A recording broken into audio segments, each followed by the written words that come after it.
It's 8 o'clock.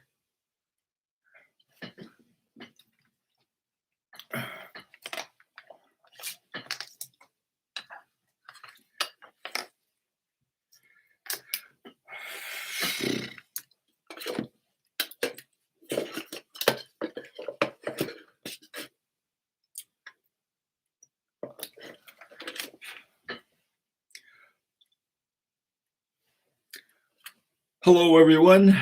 Sorry I'm so late today. Hey, Bruce. Hi there, Stifle. Hi, Clyde. Hi, Turkey Vulture Jr. and Stefan and Mahita. How you doing, guys? Oh, man. We woke up this morning and there's this heavy, wet snow everywhere.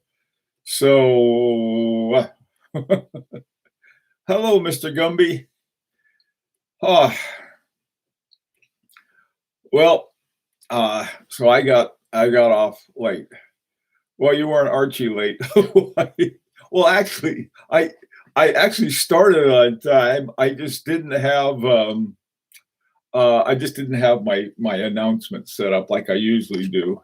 So anyway, Divers Group is a bunch of pansies. Hey there, Stifle. Well, are they real divers or desk divers? Hey, Sean, how you doing? Man, what a day. We got up and there's this heavy snow all over the place. Hey, hi, Ian, how you doing?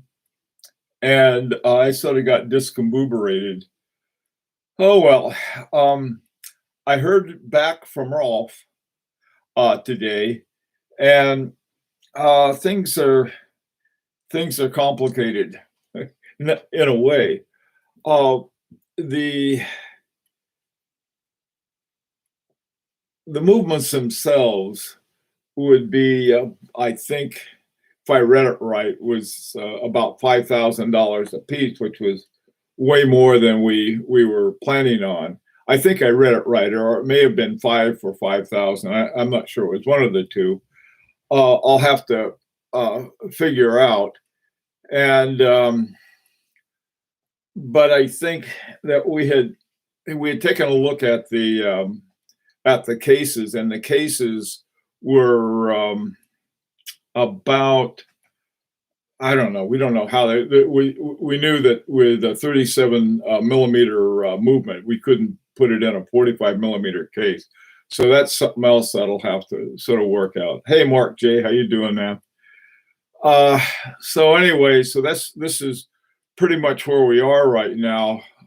We've got, I don't know. I took a look at Concepto, and I don't think that's a good idea. Oh, me, thank you. So I need some ideas. We want to make a really high quality watch. We know, one of the interesting things, maybe, here's another possibility. Okay, let me know what you think about this. It's becoming pretty clear. How are the goats? The goats are fine. They're hard to see in the snow, but they're there. Okay. Here was an idea that I had. Okay. Yeah. Back to Vaucher. I don't know. The problem with Vaucher isn't, I mean, their movements are great and we could get, I think, really nice movements, but we're going to have, I mean, they're talking about 25 units. All right. So even at the low end, we're talking right around $25,000 or $25,000, 25,000 euro. I'm not sure which euro or a little better shape right now, Bruce. So we'll have to check that out and see what the deal is on that. And right now, asking 25 people, or 24, I guess, to pony up $1,000 a piece. When there's a lot of iffy going on in the economy, that might be a little hard. Okay. On the other hand, if we could get, just a few movements that a few of us could do to see how well they worked out. And then if they worked out, we could look at something, a little broader. And that was what I was hoping we could do is sort of start off with a proof of concept and with a case, with a movement, with, and I can talk to that guy about the enamel dial and see what we can do. Now, Rolf right now is involved with this really very exclusive glass company called La Kika, La Tique, something like that. Let me see if I've got it. I got his letter and then I had to translate it and then think about it. And then I thought, well, before I have a reply, I'll talk to you guys. Let me see. It's LAIQUE-Comar, Lalique Comar. Okay. Well, apparently that's a really fancy French glass company. They have they do a lot of different stuff. Now, I'm not sure what Rolf was going to do with Lalique unless they were going to make dials, which could be some really amazing looking dials. But I think what Rolf is aiming for right now is a very high end of the market. And what I'm thinking, okay, listen, good morning, Lee. Yeah, Ian, that's it.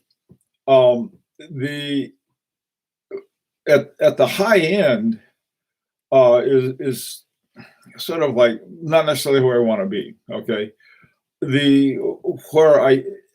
where the high end would sort of be at a starting point where you have a high quality movement. Let's say with Vaucher being sort of the base level of what a high quality movement would be, and then putting together a case, something like Voutilanen and Kalen, and then working with this guy for enamel dials. I don't know. There are all kinds of possibilities that we can talk about, but I think that unless I can talk Ralph into making a special movement for us, but he said he would. That's the thing. I don't want to put him in. He said,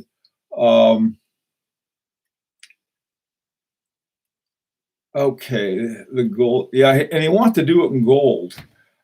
It was like we're trying to keep the focus on the movement, but the guy's such a perfectionist, I think.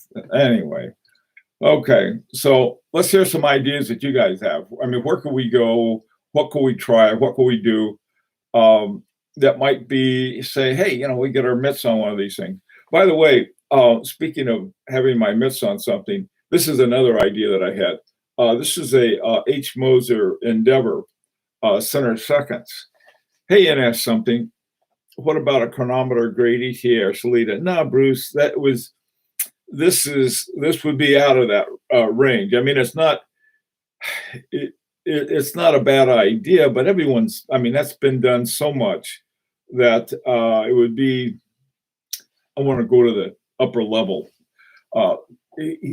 There's, God, I tell you, they're not bad movements. That's not the point. They're in fact, they're very good movements for the most part. But a number of things. One, you'd have to buy them used almost because they don't sell them outside of ETA, and they're not going to sell them to a bunch of Rudy Poo guys who want to knock something together. So here was the idea that I had. Okay, hi Williams. Watches and Blaine and everybody.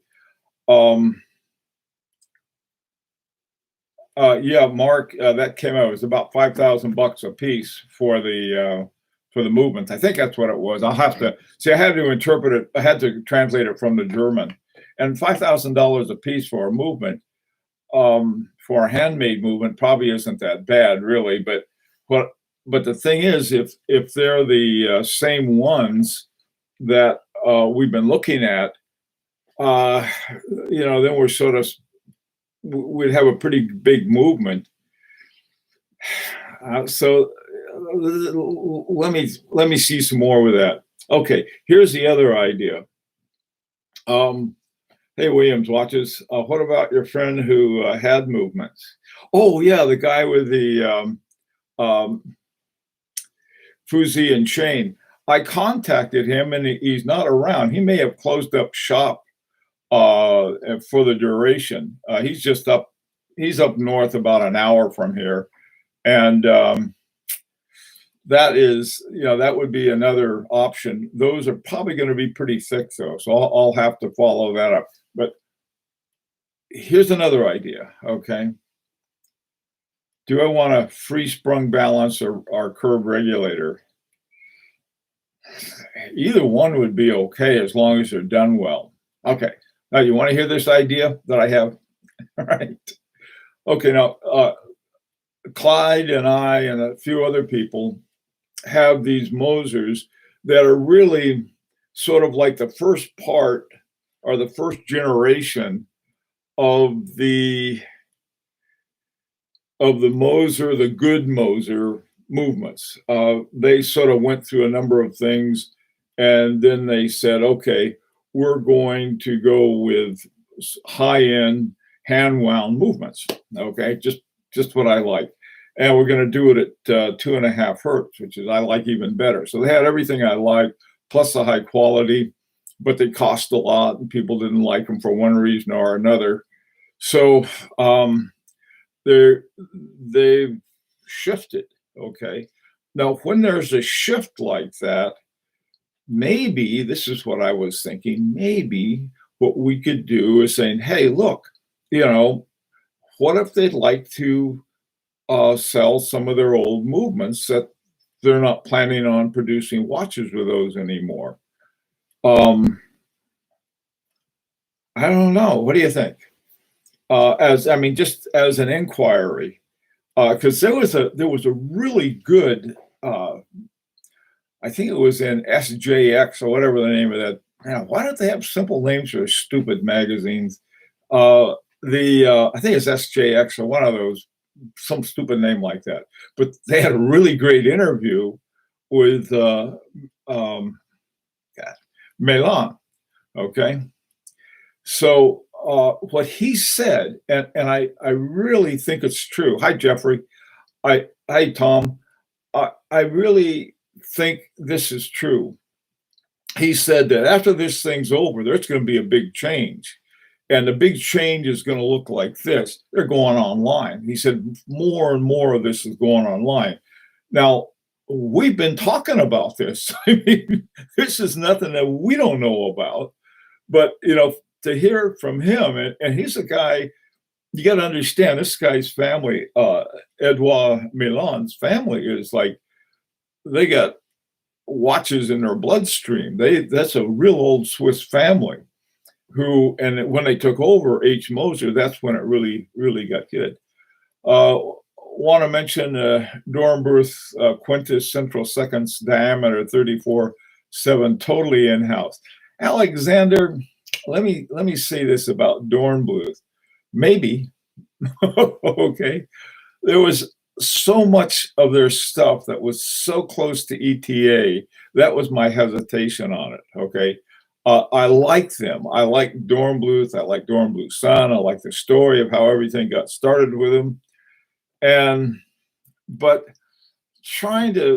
I don't think they're considered sort of like on the same level as Rolex, a good, workman kind of watch. Hey, Jeffrey. So I don't know. Hi, Robert Day. They may be an option, and they may tell us to go jump in a lake. I don't know. But the thing of it is that there's, what we're looking at something big happening, and Melon realizes it. The fact that they they virtually shut down the Basel World show. What does that tell you? That people running up there and saying, buying a bunch of watches, a bunch of, let's say, stores or something, ordering a bunch of watches from them at those shows. And has happened. Um, and I also know that certain reps who go there are able to sell watches. I mean, just going around the crowd and seeing people and say, "Hey, I represent so and so, and you're interested in this watch." I don't know. These are things, but the other thing that may be changing, since here we have a bunch of people with time on their hands, a lot of whom have cobbled together watches, but using super cheap Chinese watches like I do, or ETAs if they can find them, mostly used, that somebody pried out of a watch and sold it.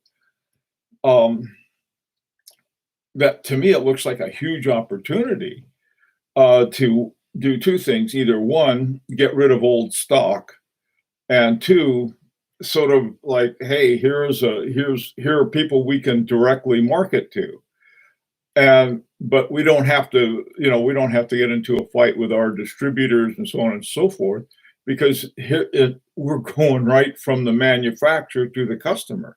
And this is the model that I think is starting to sort of ooze up. This isn't to say that your ADs are dead and they're going to take it away. I think in certain places there are going to be some, but they're becoming fewer and fewer because that doesn't make sense.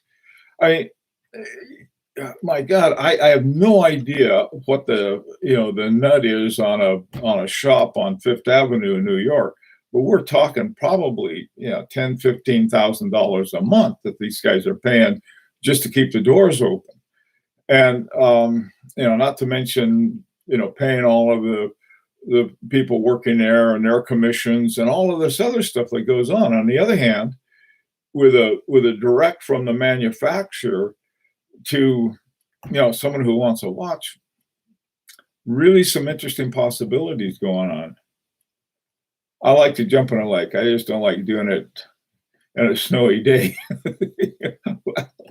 I know, Mark, we can't, you got to watch out jumping a lake. It could be full of piranhas. Alexander, I visited Dornbooth 2 times. It's real hand workmanship. The Quintus movements have nothing in common with ETAs. Okay, well, we'll take a look at them in Alexander. I mean, it's like, I'm not against it. I just have never heard or seen Dornbooth sort of at the same level, certainly not the same level of craftsmanship that you see in Lang or in A. Lange or any of these other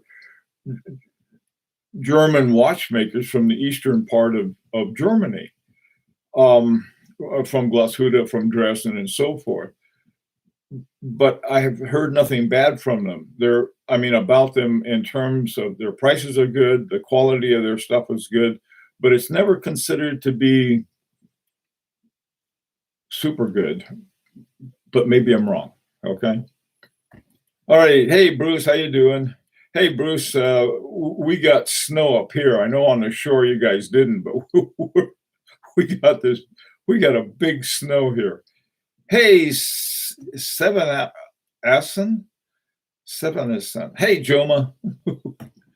Okay, I sincerely doubt they have all those movements laying around and not allocated for warranty replacement. Okay, so we don't know. So what are you saying, NS something? New old stock movements will be great for them. They surely want to offload them. That's what I'm thinking too. You guys are thinking the same way. Maybe you're right. I could always pass on it. We don't have to waste everybody's time, but they did make the in-house claims for years on the Unitas stuff. Unitas. Who are you talking about, NS something? Is that Dornbooth? Because that was the one. That's what I was talking about. Hey, KK Chrome. If they have movements that are just sitting around, they probably wouldn't mind selling them. Yeah. See, the other thing you got to remember about H. Moser, big hunk of their business is from selling hairsprings. If they're producing 1,200 watches a year and they're selling between 30 and 40,000 hairsprings, they don't have anything that says, "Oh, we can't. We got to do something about this stock." Here you have a solid gold case. Those things are expensive as all get out. And what you can do, and if these aren't selling, or if they have to sell them at a really great price that Clyde and I were able to get them at, they may be sort of thinking, we got these things. Either that, or this other thing is that, there's no really high-end supplier of high-end movements that will, there's sort of a business opportunity. And the thing that, if you get a chance, take a look at Malin's interview, this latest one, because he's talking about it. He says how this pandemic is going to affect the watch business. And one of the first things he said was that we're going to be in a situation where we're going to have to think more online, because see, the idea is it's a very nice idea that this is going to end sort of like the end of a movie, and then we can go and watch the next movie. I don't think that's going to happen. They're looking at this thing until they come up with some kind of inoculation against it, to some vaccine, that we got this thing with it every winter, like the flu. This thing's going to come around. The difference is between this and the flu is that the death rate with COVID-19 is a lot higher than with the flu.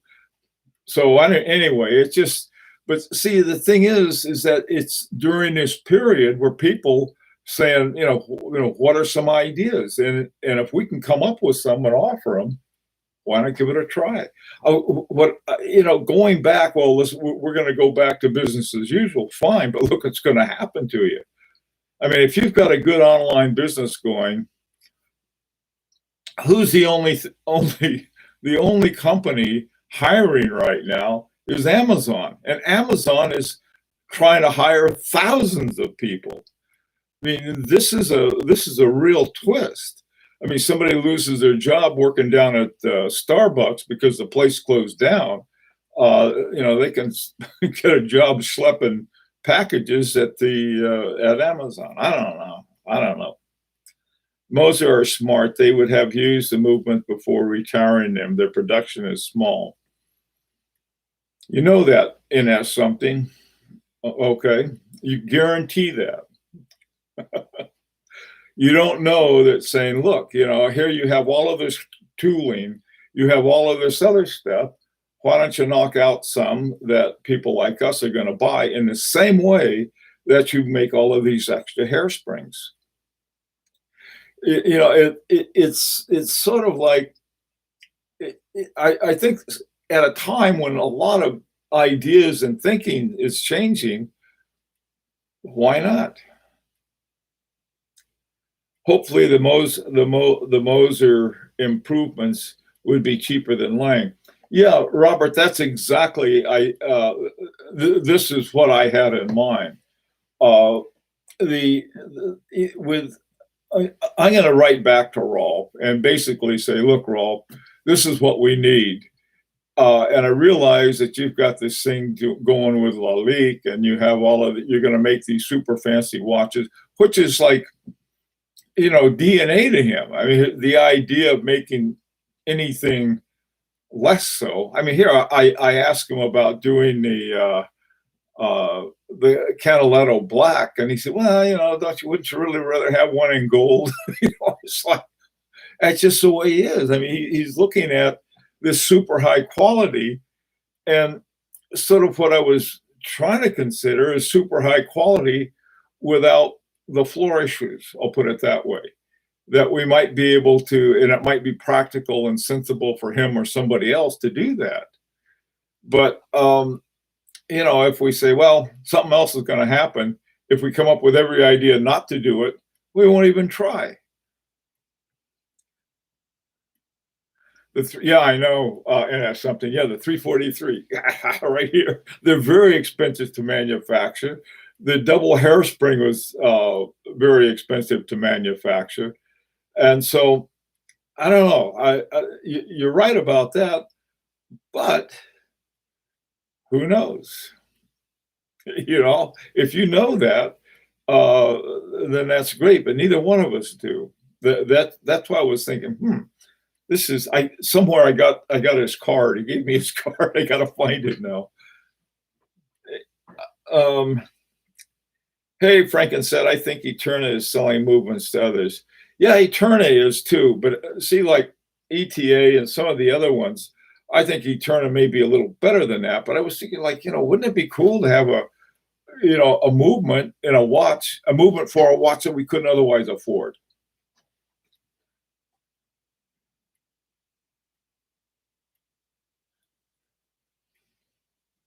Dear Rolf 9. Lieber Rolf, here's a possibility for you. Yeah, see, the thing is that he's really going off in another direction, and he really wants to make these top-notch quality watches. I mean, like, you know, north of $20,000, and that is more fulfilling than having a bunch of guys at a high bench, cranking out Canaletto Blacks small. So that I think is what's going on. But this is the problem with most really true craftsmen. They're not that interested in making money in the same way that somebody who is a real business person would. UWD, okay, I contacted them and asked something, and that is a great idea. That would be ideal, would be UWD. I completely agree with that. Contacted them about it, never heard anything from them. Now, here's what you can do, Flippin. You contact them and see if we could get them. I tried and I couldn't. Okay? So what's today's? Rats. Today's Saturday. Why don't you try it on Monday? Okay, in the meantime, I'll sort of have a discussion with Rolf and kick around some ideas.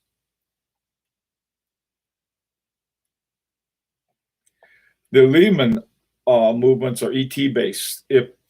Oh boy, I think some are and some aren't. Okay, not there's. Is that the Lehman? Is that the one in Munich that uses the UWD? Hey, Flippin' Zippo, how you doing, man? A grand date complication would be cool. Okay, Franisek, what we're trying to do is start with like super high quality, but minimal. So we're talking like 3 hands. Later on, you can add complications. But why add complications when you're trying to just sort of come in with having something, just a simple watch, not even a date, which is not rocket science, but seeing where you could have something. I think a hand date would be fantastic. I love hand dates, but you start off and you look at something else. Hey, James, too. I'm sure I read somewhere that Chopard sells LUC movement to some people who are small producers. Okay, that's another. Now that's not a bad idea. That is not a bad idea because LUC they're really up there. Okay, so that's another thing. James, why don't you contact them and see what they have to say? Find out about the cost, something that would fit into a 40 millimeter case.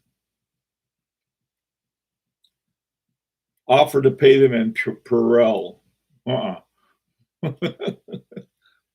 UWD 33.1 should be the one. Man, if we can get it, that'd be great. That would be fantastic. But like I said, I contacted them. They never responded. But NS something's going to try it for us too. And maybe he'll come up with something. And then, James, you're going to contact Chopard, right? So we can roll along and I'll keep see what I can do on the end with roll. Maybe because of the business being slowed down, they would be open. That's the thing I was talking about, Lee. I mean, here you've got this, here you have an opportunity, two opportunities. One for us, scum of the earth, to come up and get something really good.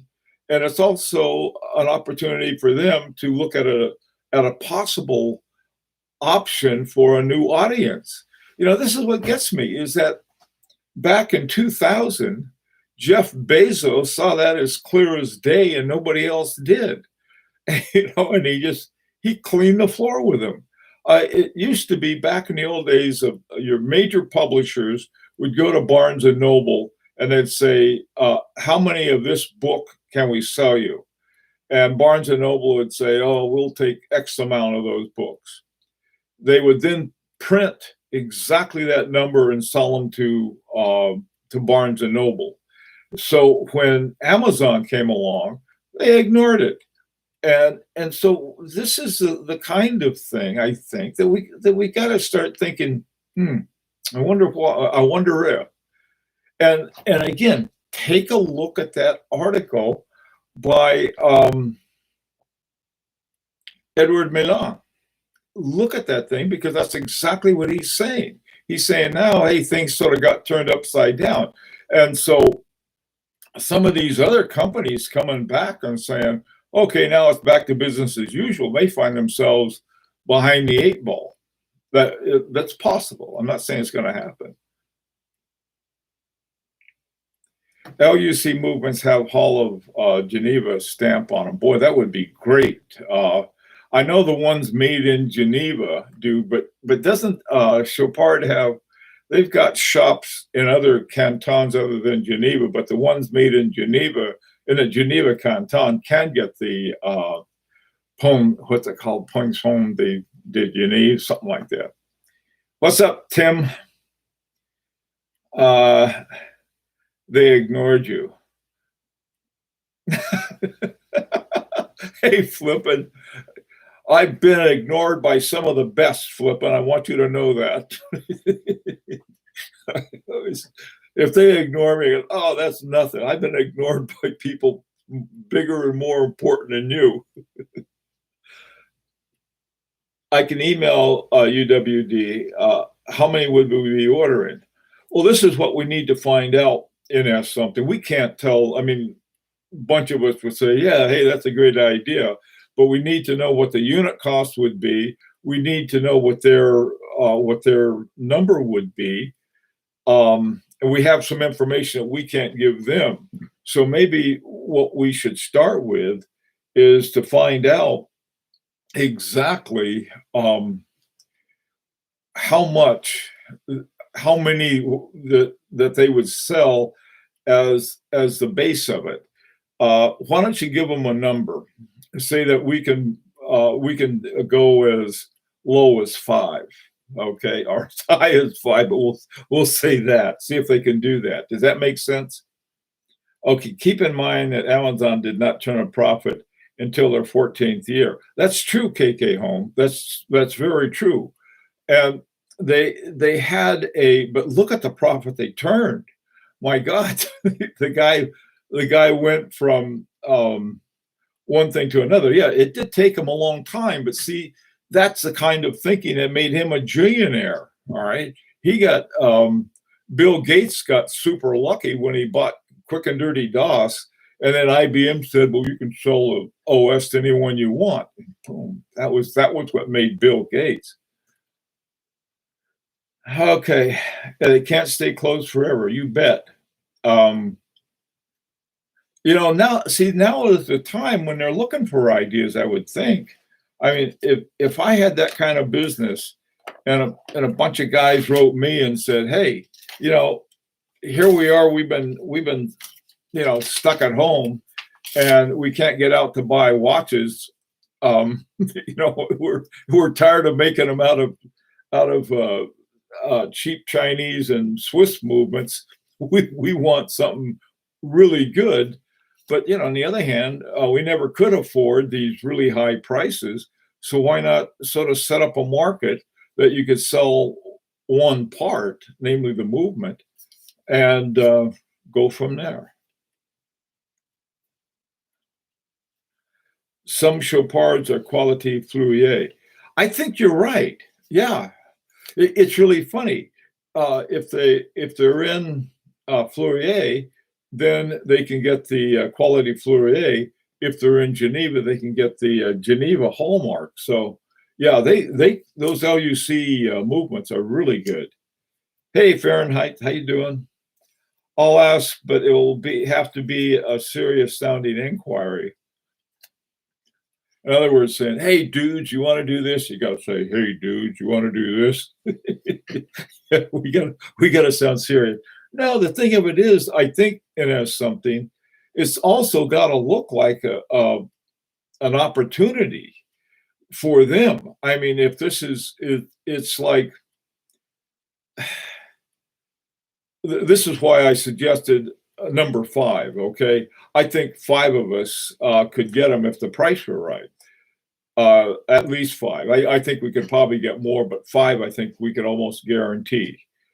Um, so you can be serious in that way. But on the other hand, an inquiry is exactly that, to find out, if you can do that. They, like I said, they didn't respond to me, but how well is Langenheim doing? They're not doing jack. And so I think this may be, at some point, they've got to sort of rethink certain things, because with the WD, what is it, 31.1 or whatever they call it, that's a beautiful movement. But the only company I know that's using them in any amount is that one in Munich. Oh, rats! I'm not going to answer that. Oh, hang on a second. Hi, I'm in the middle of it. Hello? Okay. All right. Bye-bye. Well, guys, my time is up in two ways. All right. Well, listen, think about these things, and let's talk about more about it, because, we have now is a unique opportunity. And it's also time for me to duck the rolling pin, and I got to go. Take care. I'll be back at 4 today.